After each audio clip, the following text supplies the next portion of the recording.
Hello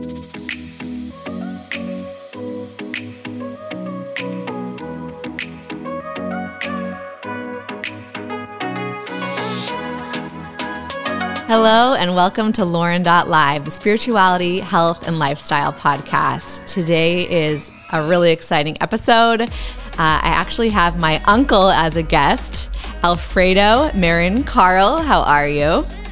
I'm fine. How are you, Lauren? Doing good. I'm so pumped to have you.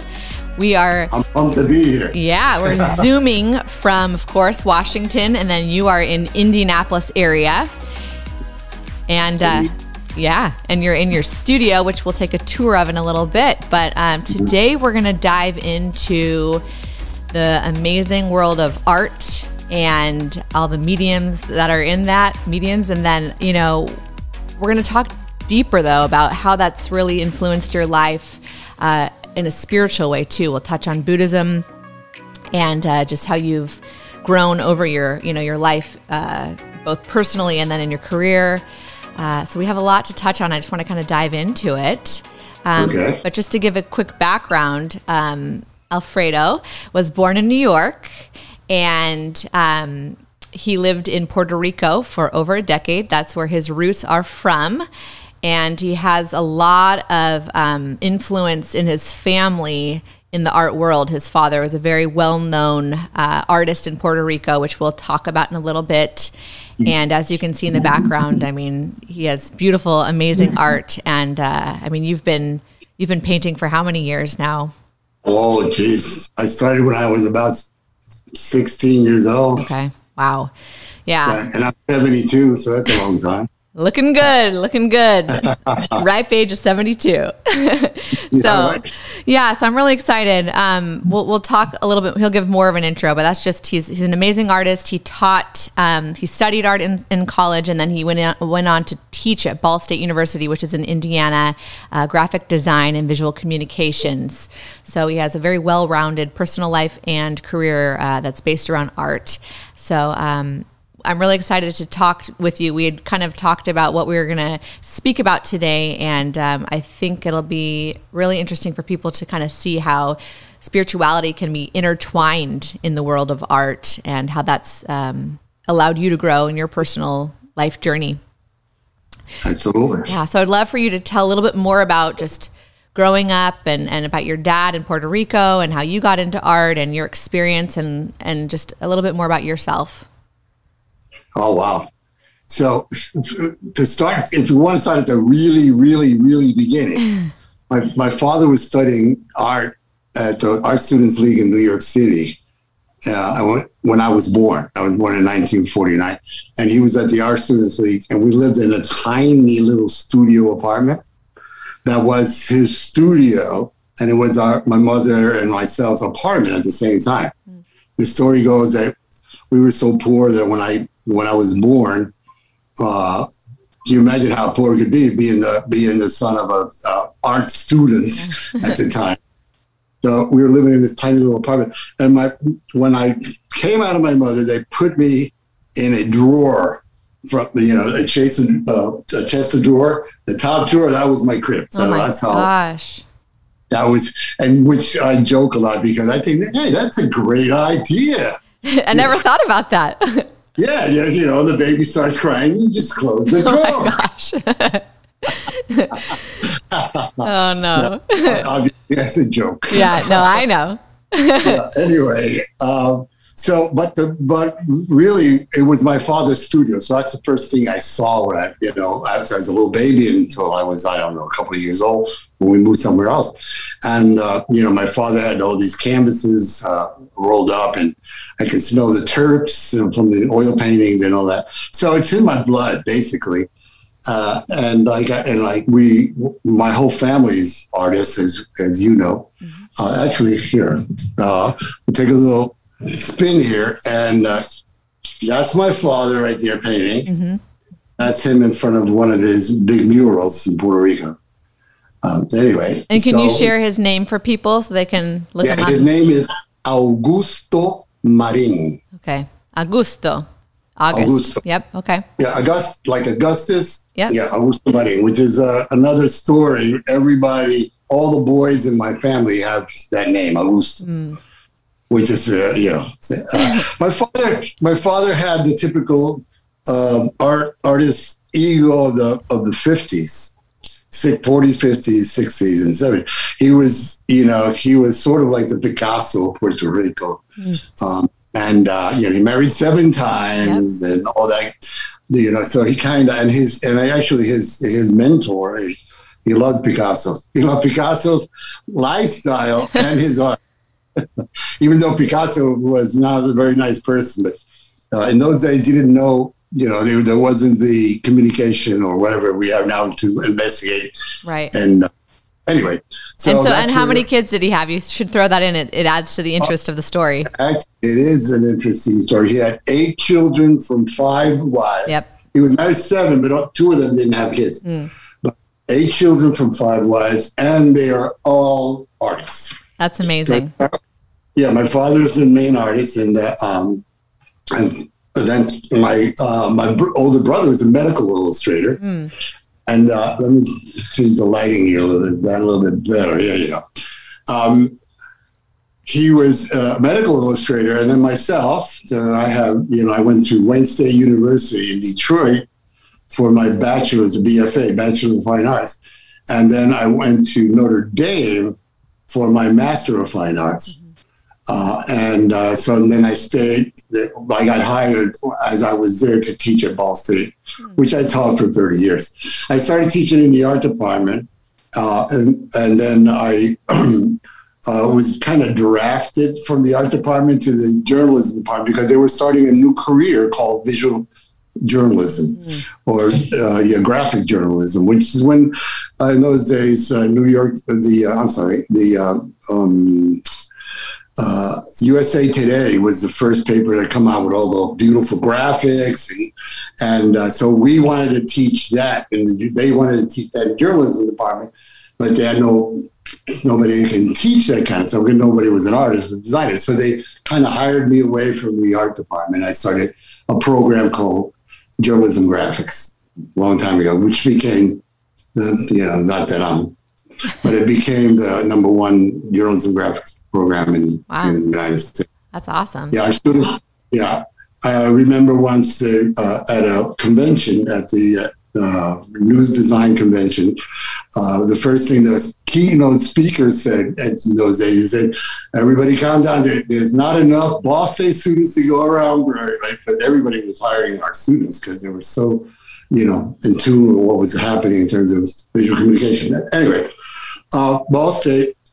But at the same time, and I chose obviously to teach because teaching gives you a lot of free time to do artwork. Right.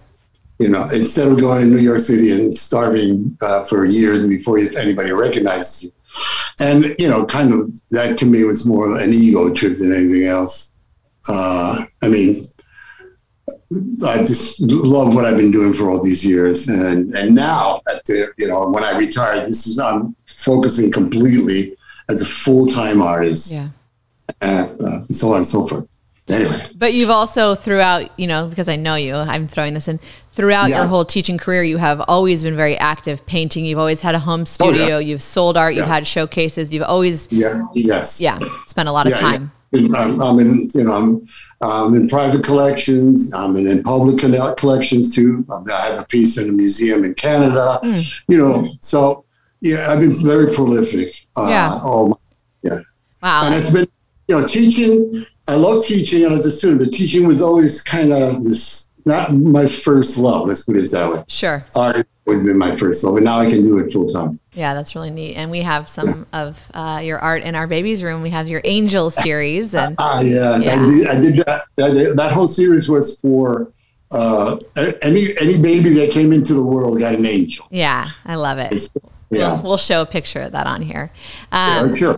So cool. Okay, so first, do you want to do a quick little tour? Can you show us some of your artwork just so people get a vibe, and then maybe you can start talking about what influences you. What inspires you when you go to the Angel series or the ones in the background? How do you find inspiration in the world? And then you know, we've talked about this, like how does spirituality play a role in this? Is that something that's always played a role, or is it more now in your life that it's happened? You know, the spiritual aspect of my life has always been there. Okay. Yeah, I remember when I grew up a Catholic, and Puerto Rico, most of the people are Catholic. So at one point, I even thought, I want to be a priest, until I found out there were no women involved in that. I forget that. Anyway, and it's always been the big picture thing for me. You understanding, you know, and it's amazing to me that I'm walking around in this kind of cocoon or whatever we call it, the body, and I'm looking out from this body, you know, and and I've always questioned, it can't be just, you know, material. It can't be just the manifest. I call the manifested, the unmanifested, the manifested. It's got to be something else, because, you know, even though I'm part of the collective, but I'm this tiny little individual piece, which is part of the collective. So, and I come to realize that now in my life, and at an older age, of course. But I've always been intrigued about the afterlife, or spirituality, or, you know, angels, and all these things that have to do with the unmanifested, or what we call the other side, if you want to go on that. Yeah. So all the early works were a little more depicting of, I maybe have something around. Most of the stuff I have is all the latest stuff. Yeah. Actually, I can do this. Some of the work, you know, was a little more literal when I started doing how it related to fine art in terms of spirituality. And you can see see the alms on here. Yep. These were a little more, even though they're abstract and all the characters are abstract and all that, but they're a little more literal. Sure. So over the years, as I thought about that, instead of depicting the literal, I thought to myself, you know, the complete abstract, or the non-representational, or in the tradition of abstract expressionists back from the 40s and 50s, 60s, where artists at the time, like Mark Rothko and Mark Tobey and Alshir Gorky, all these artists that were abstract expressions, they had a spiritual connotation to the work they were doing. And so, and non-representational meant that when you look at a piece like I'm looking right now, you know, you don't really see any objects that are natural in the world. It's more so you see things that are related to the experience of the viewer. In other words, okay. So my concept is that I do the artwork, and it's coming out from me, and then when it's on canvas or whatever it's on, that it stops being me to other people. It's just their interpretation, and that's what happens. Of what they see inside the painting or the piece of art. So abstract expressionism is about that. Before abstract expressionism, representational, people used to see, you know, a horse jumping a fence, blah, blah, blah. And that's the same thing every day. This type of work, every time you see it, there's something new that you discover. Something, you know, just like a Jackson Pollock. You know, everybody thought that was, you know, kind of crazy in the time. And this was back in the 40s. So you can imagine how he blew everybody's mind.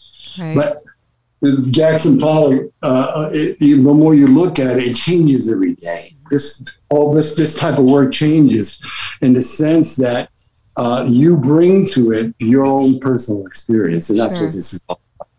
You know, for me, the expression, for the viewer, the idea, whatever, it comes from their own minds.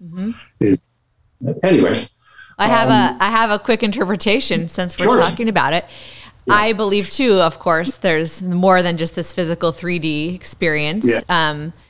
I believe our souls are in these vessels. It's just a journey here for our soul to have a physical, tangible experience. But that last painting you showed, it's almost like I think of energy. This is all energy. All of us, it's energy, right? And so I almost think, when you can meditate and see chakra colors, everything is energies, colors, light. So almost in a way, that painting to me feels like that's what everything really is. It just comes down to light and love and energy and movement. Yes. And that's kind of really truly what I think our entities are.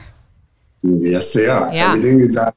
Well, as a Buddhist believer, first of all, I've been following a little bit more now Tibetan Buddhism, more than anything else. And because I like their concepts and their ideas. So this whole series now, let me show you some of these over here.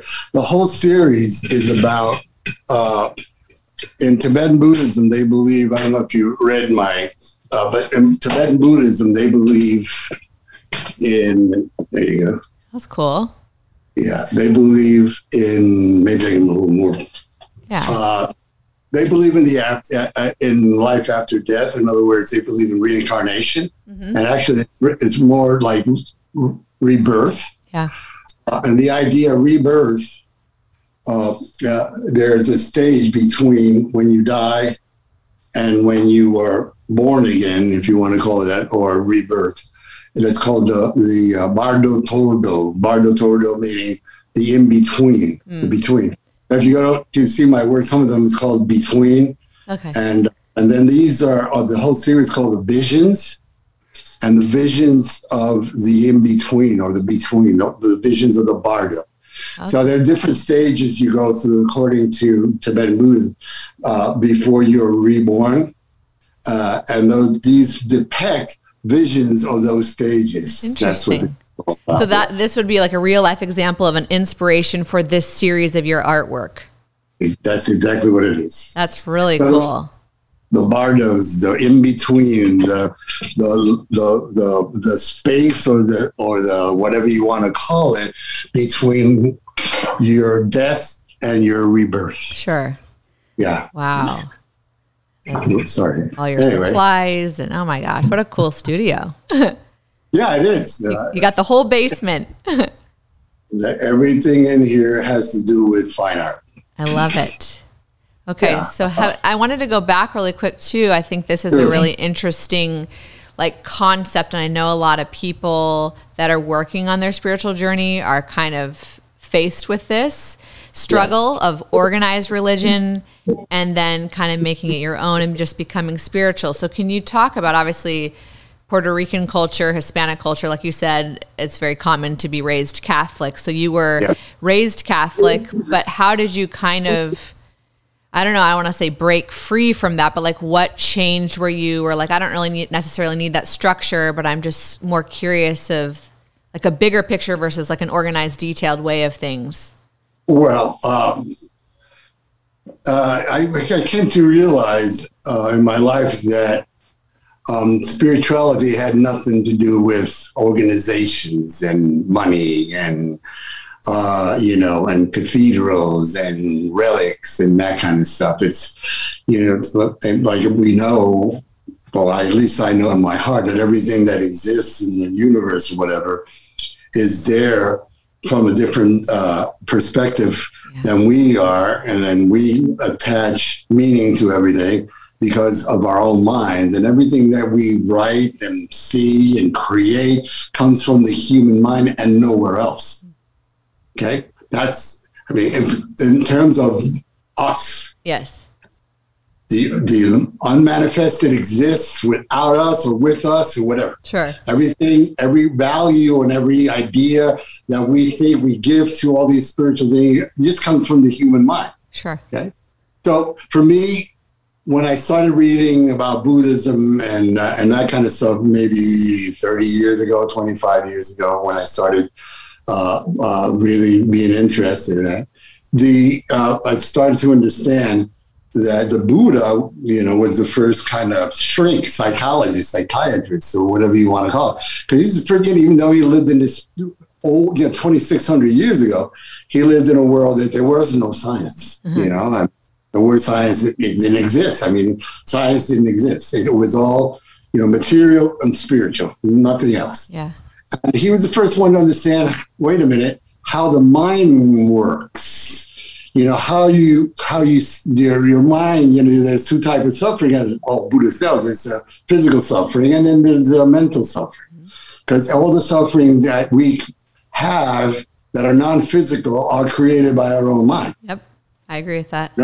Yeah, you understand that. And so we follow these, you know, and they're only, these thoughts and ideas and concepts only exist in here. They don't exist anywhere else. And then we attach to those and create our own problems. Right. You know? Yeah, that's true. I know. I think a lot of people think it's like, well, no, this happened to me. Of course, something can happen to you and it can feel unfortunate and sad. We're not taking away from that. But when you then continue to overplay it or guilt yourself or then create anxiety or fears, that actually does become our own work, if you will. And that prolongs the suffering versus feeling the feelings, dealing with them, moving through it, and then unattaching yourself. Because I've talked a lot about attachment. I feel like that's a very common theme in spirituality. Let it go. If you can let it go and not be attached to something, you will be so free. Yeah. But it's hard to do. But because it's hard to do because, you know, it's actually real hard because people don't understand the difference between mind and thoughts. Sure. Okay. The mind is the organism or whatever that it's like a TV set, and the thoughts are the things that come into that TV set. And then when we grasp onto one of those ideas, a concept, and then we create little stories based on that, and we keep creating and creating and creating when we lost it. That's true. Yes. You know, the Buddha, you know, suffering is caused by attachment. I mean, you can take that to the extreme. Of course, you can be a monk in a cave for the rest of your life and have no attachments, and then you're completely free. But free from what? But then you may not have some experiences that you would if you were not in a cave, right? So everyone has their own, The Buddha himself said it's the middle way, okay? It's the balance. Right. Okay? You don't go one extreme or the other extreme. It's the middle way. So based on that, and those concepts over the years, you know, I've realized in my own life how I have caused my own suffering over the years. And now, you know, try, you know, it's sometimes it takes lifetimes. Oh, yeah. According to get rid of those things, you know. Definitely. So, you know, and when I come back, if I come back, whatever that is, I'm sure I'm going to have to deal with a lot of things that I didn't learn before. Sure. And, you know, and it kind of makes sense because that's what life is about. It's a learning process. Right. You know? If you don't learn your lessons, you know, you got to come back and, you know, and until you're free from rebirth. Well, and even you just think about it more simply, like in a simple way, like even just in this, if one life, let's just say we even had one life, you'll notice the same problems often come up if you don't deal with them now. Exactly. So then put that, you know, I do believe that too, that you'll kind of keep coming back and And then not justification, but the explanation scientifically, if you want to go from a scientific point of view, it's cause and effect. Mm-hmm. That's it. It's cause and effect. Whatever, you know, science, whatever action has a reaction. Yeah. And, you know, that's when, in Buddhism, cause and effect is the principle too. So, you know, even saying, you know, the Dalai Lama and all these people who are pro-science, you know, and the beauty about Buddhism philosophy, not religion, philosophy, grows with science. It's the only philosophy that I know of that when things are discovered that makes sense, and you know, people start, or scientists or science starts, and spirituality starts coming, you know, together. Because truth is truth, you know, basically, I guess. Yeah. And then even though truth is a human concept, but that's true. What is true? What is true within your heart? I guess, you know, we all have our own truths, but there are shared truths. It feels good to be loved. That's a truth, but yeah. Yeah, and then the more I have understood over you know, all these years of being on Earth, I guess, is that the more that you give in terms of love, the more you get back. Oh yeah. The more hate you put out there, the more hate you're gonna get back. You know? And again, cause and effect. That's true. Yeah, and that's why I say it's all energy. It's all flowing and karmic, and what you project out is what you will receive. Yeah. There's the energy floating or whatever. Oh, I love that. Yeah. That's the latest piece. That's cool. Yeah. And there's all these. So, again, and these pieces, by the way, when you look at them, they're meant to be looked at from a distance like that, right? Sure. But when you get really up close, there's a lot of details, and you start seeing these worlds. Yeah. Which is the bardo, these things that we have no idea what they are, but in my case, there's a beauty behind all of that. Yeah. The beauty of the visual, the beauty of the art, the beauty of the experience of living. Totally. As an artist. Oh, I love it. So how long, and I know that could be, some right, famous artists say, like, not famous artists, but I even think, I don't know if it was Pulliker who said this, like, it's never really done. You can always go back and add more. You have to put a stop to it, yes. But at some point, generally, like, how long does it take you for a piece like those? It varies. It can take weeks, it can take months, it can take 5 hours. Sure. It just depends on the piece. Yeah, because some pieces, like this piece, took months. And the reason it took months is because when I started doing the layers and I started working with it and it didn't click right. You have to remember that artists are doing, that's the difference between artists and mature artists like myself. Now we have all these years of experience, two things, life and the technical experiences. Yeah. I have all this education in art with techniques and printmaking. Actually, there's a lot of printmaking techniques in my work. Mm-hmm. But all that accumulates over the years, that experience, and then you get to a point when you're a mature artist that the technical and all that becomes second nature. Mm-hmm. So it's pure spiritual in that sense. And it's spiritual and also experience as being an artist that makes me make decisions based on my experience of color selection, of composition. I'm very concerned with compositions, how everything fits together. Mm-hmm. So that's where the art, understanding design, understanding, the laws of composition, if you want to call them that, and how to break those laws too. So that's what, mostly, not mostly, but a lot of art is about experimenting and moving on to the traditional, And sometimes you go to a museum, you see like a can in the middle, and that's art. Well, there is a philosophy behind that. It's not just a can there, Sure. And art has moved on from the representation. Art has moved on from the painting itself. Art has moved on. Yeah.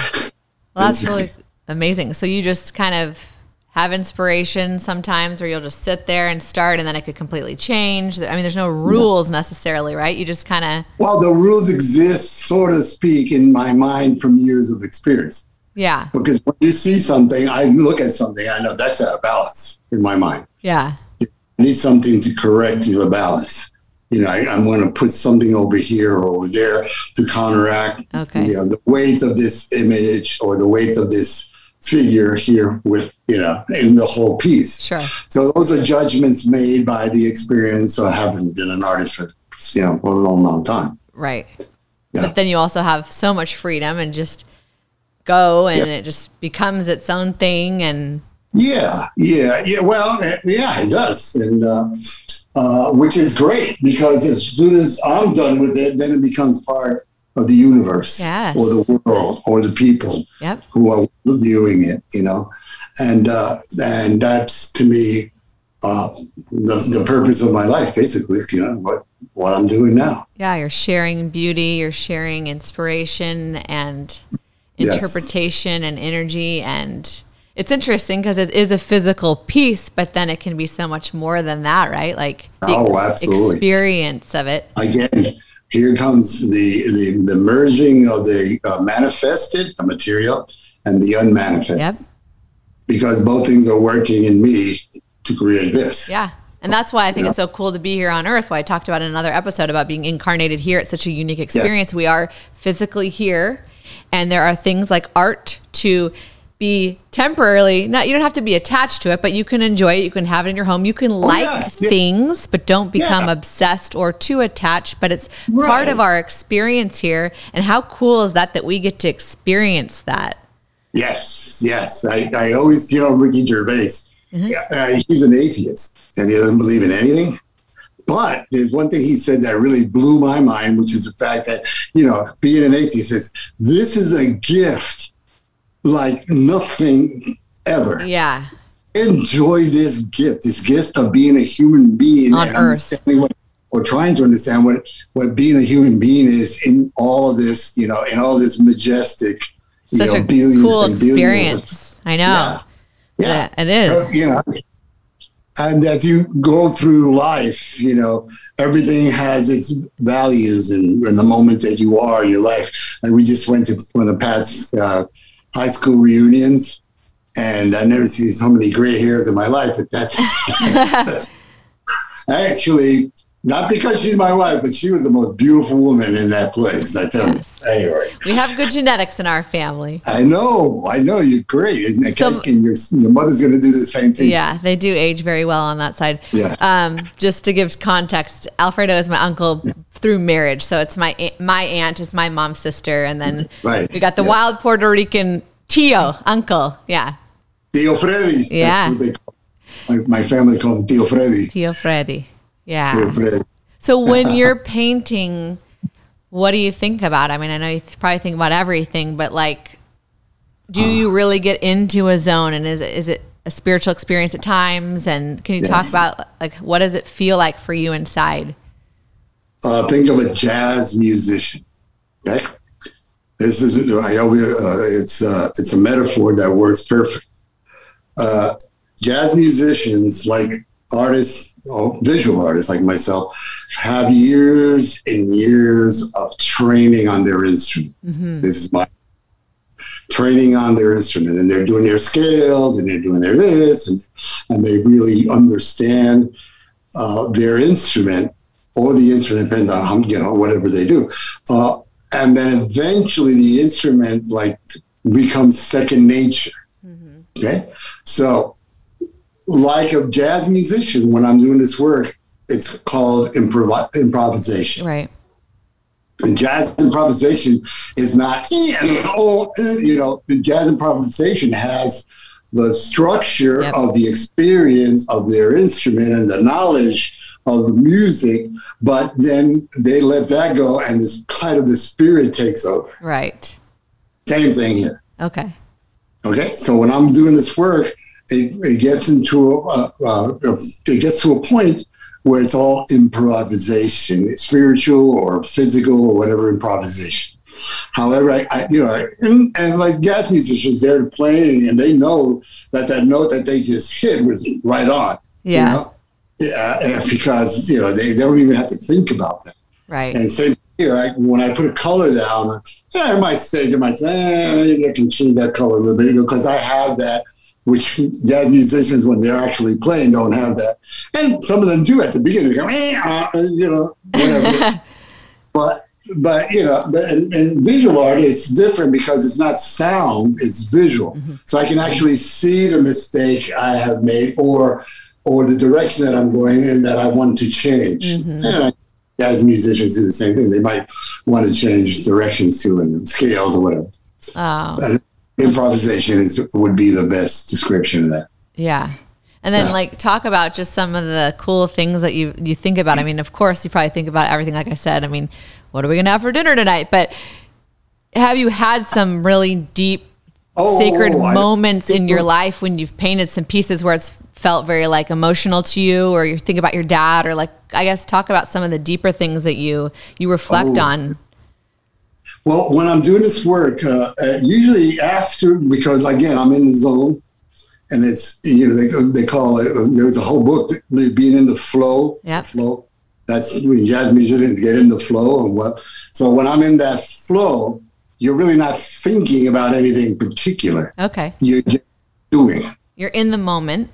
you're in the moment and you're making decisions based on cause and effect in this case. So you're just going, you're just doing it. Yeah. Yeah. Well, actually, this looks like it's very structural too, because I go through a lot of thinking in terms of processes, because of all the different stages. Right. All these pieces have 4 or 5 different layers. And the layers are based on, I do all these, excuse me for stepping out. Yeah. But for example, you see that shape? Yeah.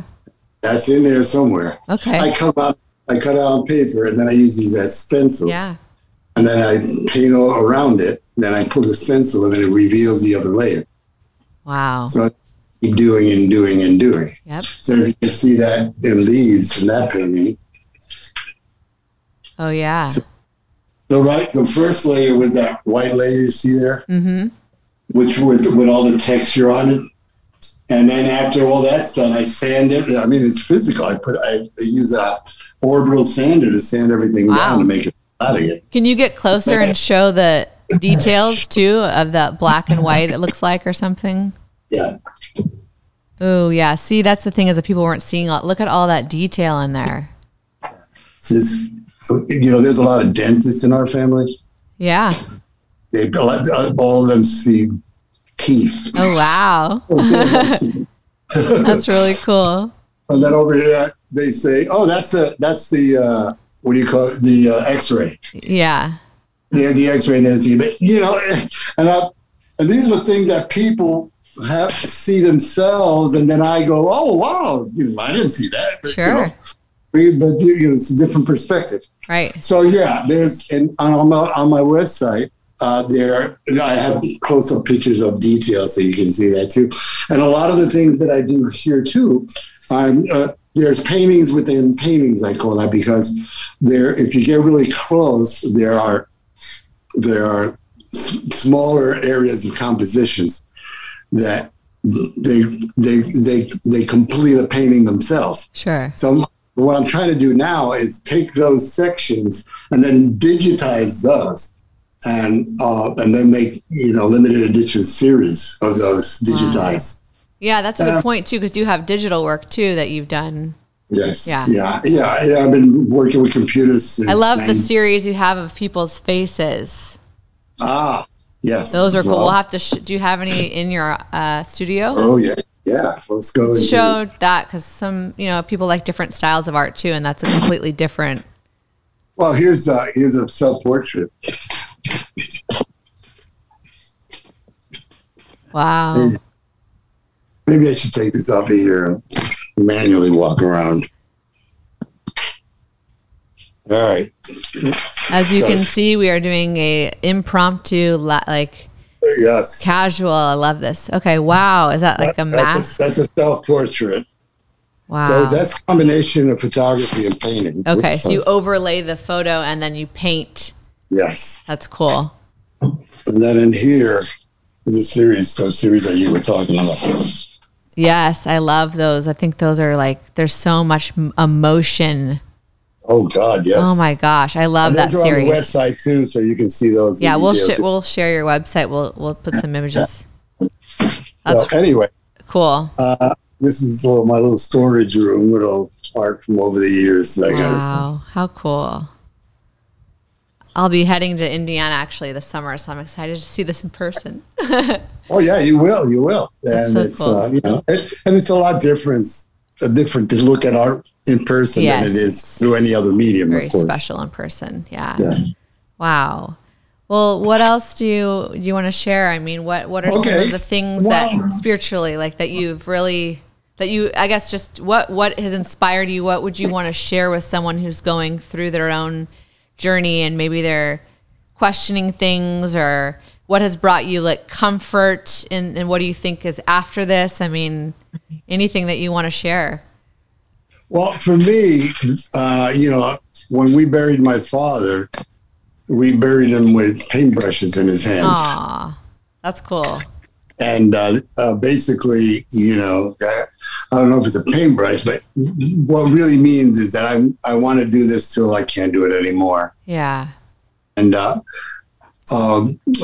to what I tell people, especially young artists who are beginning, you need to pay attention to life.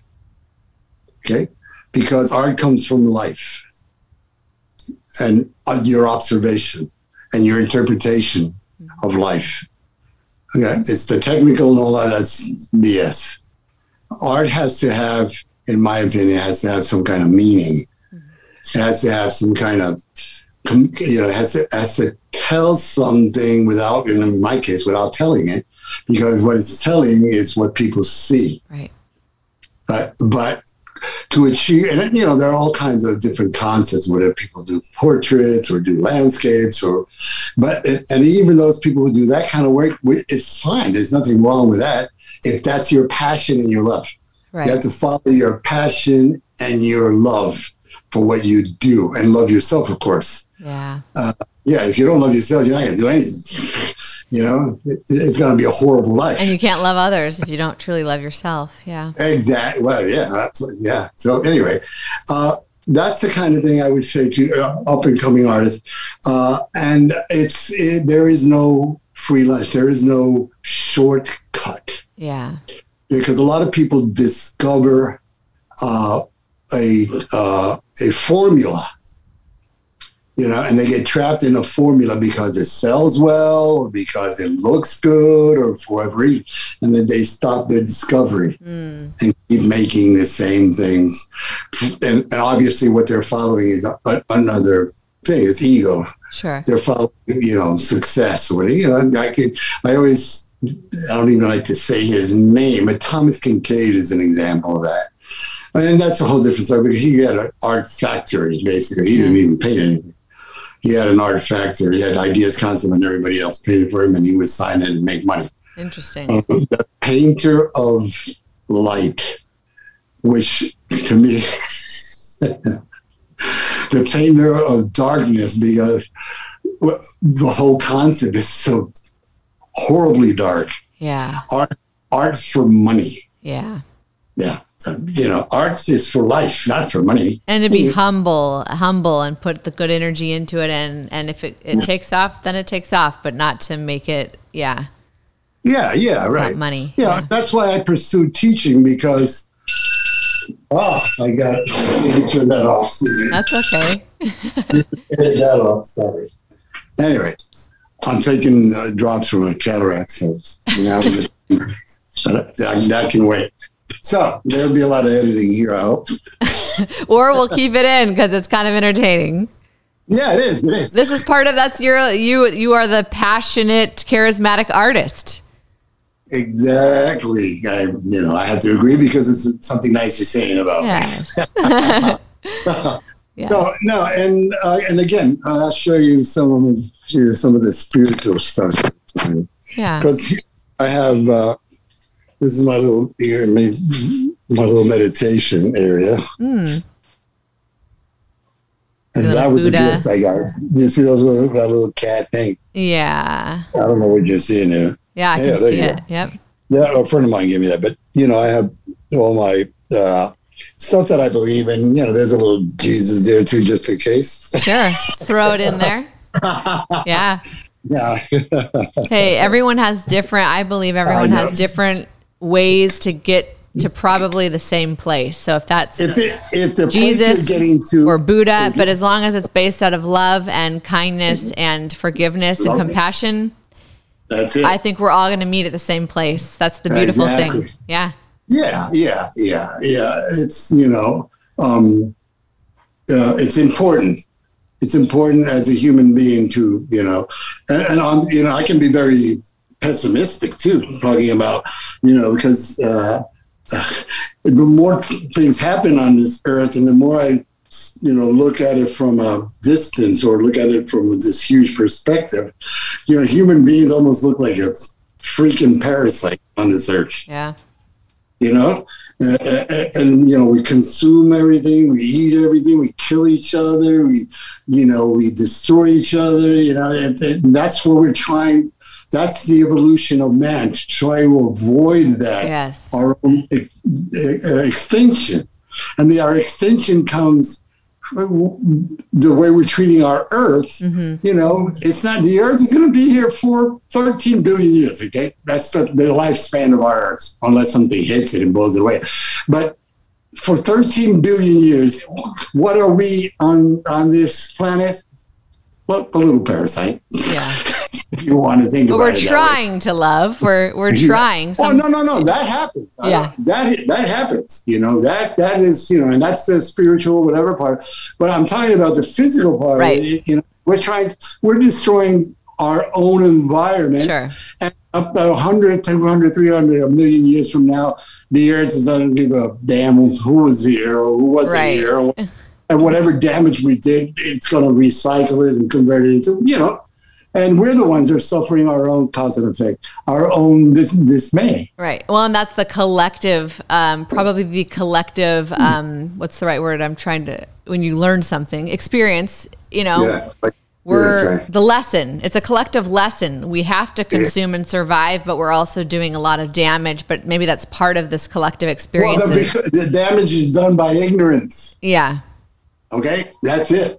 The damage is done by ignorance. People who don't understand, or other fellow human beings who understand how things work in the universe, how things work on Earth, how things work in the mind of a human being.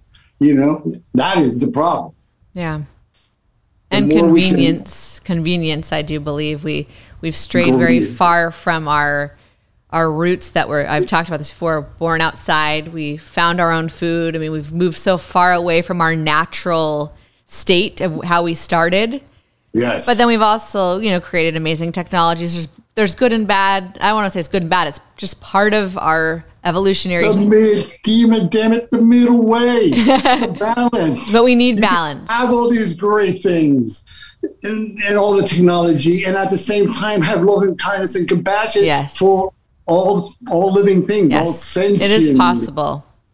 Yeah. It is possible, but I think people get their hands on something, whether it's money, drugs, alcohol, or those are the obvious things, but even stuff, hoarders, or attached to a relationship or whatever it is that you're attached to, and then you forget just the balance. Yes, right.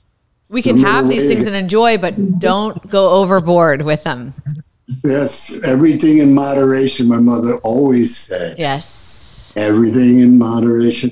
And again, it's, you know, all these toxic attachments is what toxic attachments brought upon ourselves by ourselves. Yeah.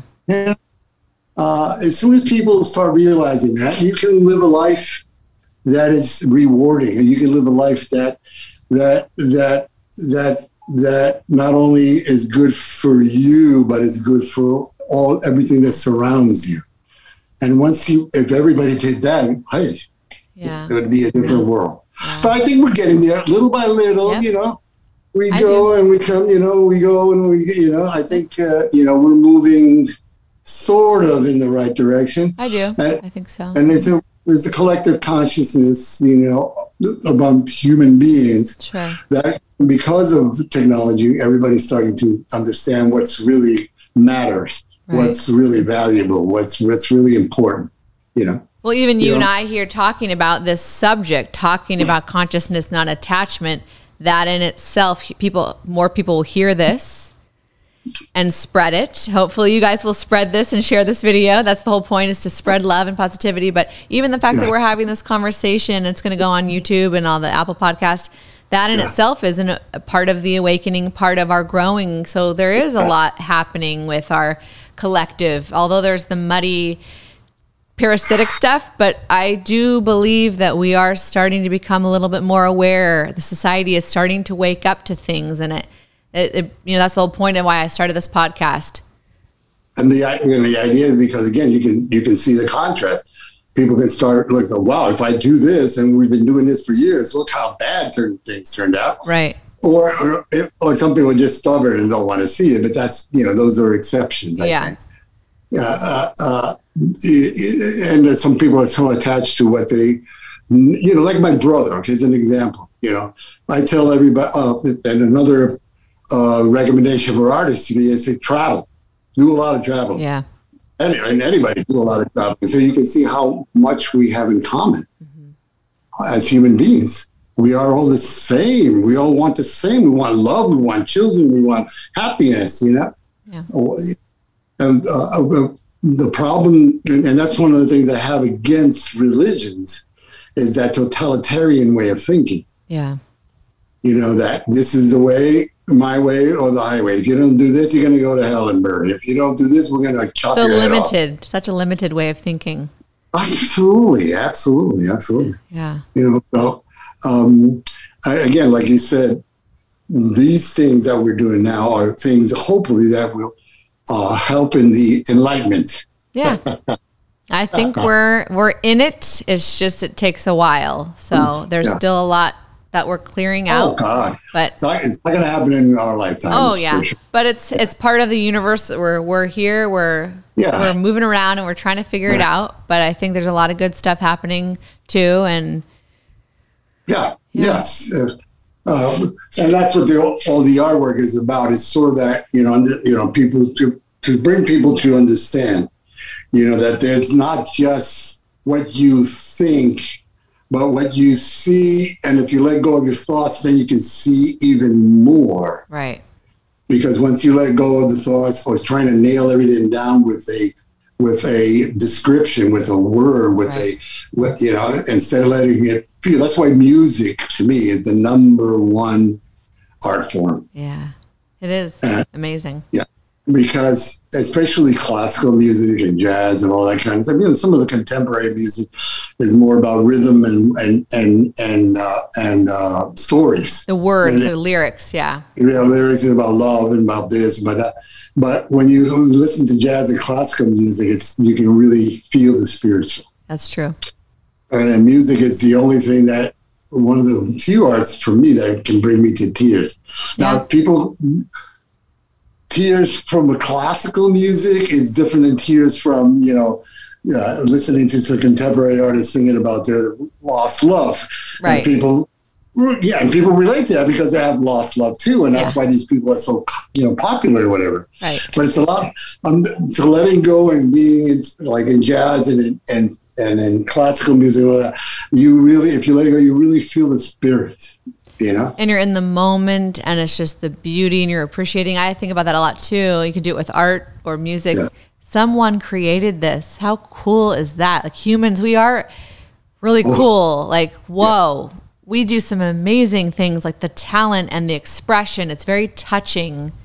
Yes. And to share it with other people. And that's the thing about your art. I think sometimes people look at paintings maybe like this, or not even, yours are more detailed, but even you just see sometimes in a gallery, everyone has different tastes, of course, but just like a one color with like a line through it. And people are like, I've heard people, I've been in museums, that's art, I could do that. But when you look deeper, like you said, they don't realize stencils, and you've got textures and to drop the definition of what is art and just to look and admire and, exactly.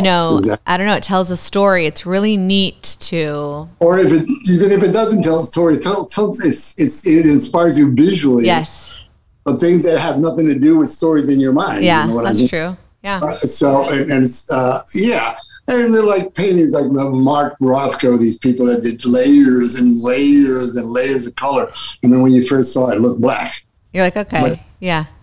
Then when you get close, you can start seeing, wait a minute, there's more to this. It's interesting. Yeah. Yeah. And they're called color fields.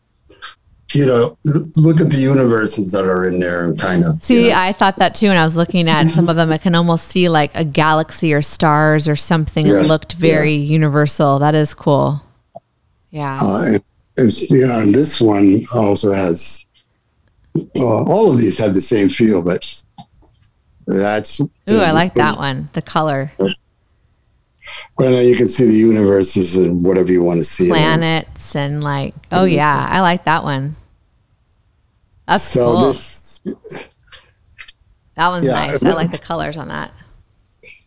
Yeah. That, of course, I'm a colorist in a sense too, because, I grew up in a beautiful, colorful island. Mm-hmm.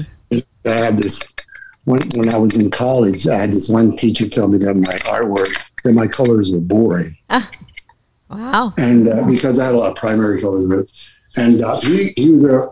This was in Detroit, of course. In Detroit, gray skies, snow all year long. You know, I mean, not all year long, but a lot. Long winter, yeah. And his paintings were these little details of little rocks, huge paintings of little rocks in a riverbed. Realism, yeah, and which was fine. And I said to him, actually, he said to me, "Your colors are boring. I'm going to give you a C in the class." And I said, "Fine, but you know, speaking of color, I think your colors are very boring." And he looked at me. I said, "You know, look," and then this was in December. He said, "Look outside your window. That's what you grew up with. You know, those grays and those, you know, bricks and yuck." And Puerto Rico, I grew up with, you know, flowers grow out of the crack of the sidewalk. Right. Everything is red, yellow, blue, green. And the buildings are painted cool colors, and Yeah, and so that's where my colors come from. Yeah. And he said, "I never thought of it about that way. I'll give you an A." See, you had an impact on him. Well, yeah, because, you know, people get so narrow-minded about what is supposed to be the right thing, the wrong thing. Yeah. But anyway. Wow, I love it. Wow. Well, thank you for sharing your work, your studio, your thoughts, your energy. Your art is beautiful, and you've added something to the world. It's wonderful. Thank you so much. And I'm just very inspired by you and your family's work, and I know there's going to be much more to come out. So I thank you for all the work that you've done and for your good heart. You have a good heart. I love you very much. I love you too, sweetheart. Thank you so much. And I want people to be able to find your work. So can you tell us your website and where they can find you on Instagram? Yeah, at Marin-Carle, MARINCARLE, MARIN, Marin, CARLE, Carle. Okay, so that's Instagram, at Marin-Carle. Okay. And then the website is marincarle.com. Okay, and we'll put it in the show notes for people that are listening or on YouTube. We'll put it in the description of the video below so people can find your work. And wow, it is cool. I think sometimes people don't think about things like this. Like, art is just art. It's there. It's pretty. We have it in our house. But there is so much behind it. How do you interpret it? And then what I didn't think a lot about, what was the artist thinking about when they did it? Like, it's kind of cool to start thinking about that. Yeah. Where is this artist coming from? You know, right? And it kind of begins a conversation either within your head or with whoever you're looking at it with, and it's a cool thing. Yeah, it's understanding the artist so you can understand his work. Yep. And in this case, there's a lot of spiritual influence and energy put into it, which is really cool. Yeah. Awesome. Well, thank you so much for your time and for the tour. And I love it. This is a fun one. Thank you so much. Yeah. Okay. Make sure they understand I'm throwing you kisses because you're my niece. Yes. But, you know, love to everybody else too, right? And absolutely. Yes. Namaste. Namaste. Okay, thanks everybody for, hopefully you watched. If you were listening, you should head over to the YouTube at least just so you can see the artwork. This is definitely a heavy visual episode, and I hope you were inspired today. And as usual, anything you can do to help my podcast grow. I'm trying to get positivity out there in the world. Like, share, subscribe to my YouTube channel. And I really appreciate, you viewing this today. So you can find me on Instagram at RealLaurenLive and my website, lauren.live. Take care, everybody. Have a great rest of your week.